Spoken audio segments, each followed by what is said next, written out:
Tonight's story is out of this world. Welcome to Urban Legends.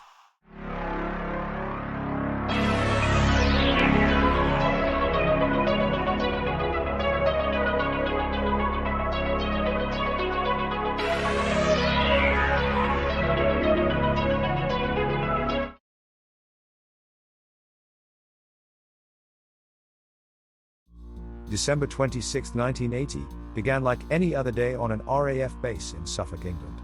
The area was being used by the United States Air Force, and what the personnel were about to see would capture the whole world, so to speak. Something big was coming.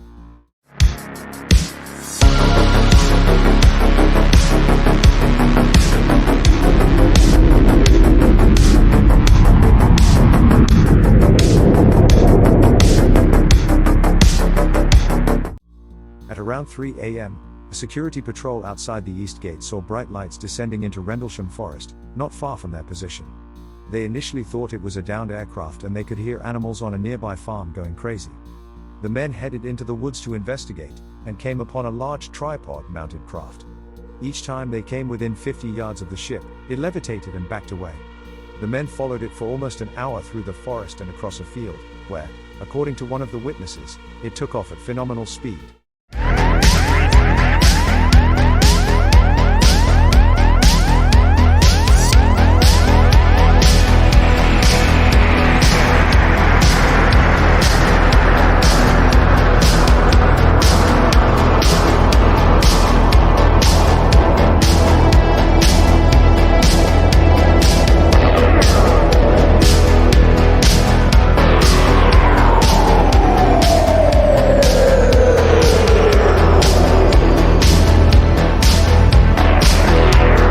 Early the next day, the site was visited by the deputy base commander and several servicemen.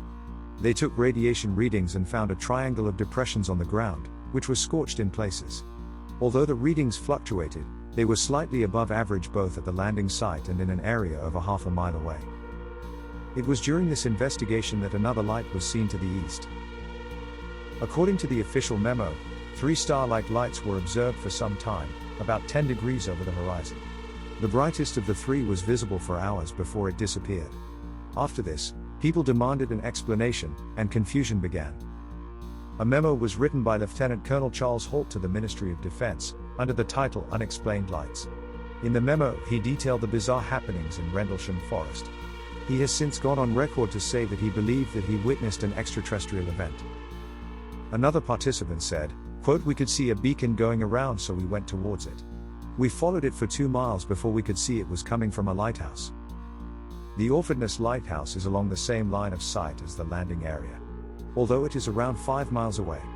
Many skeptics have said the witness reports tie in well to the flashing from the lighthouse, which apparently in certain weather conditions could produce strange visual effects, although this would not explain the depressions in the ground nor the elevated radiation readings.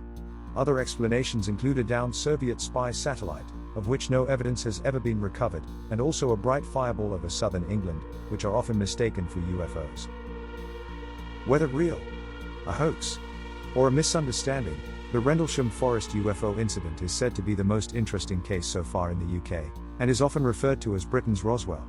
There is a UFO trail available in the area, to see where the alleged incident took place. That concludes tonight's story. I'll see you next time for more urban legends.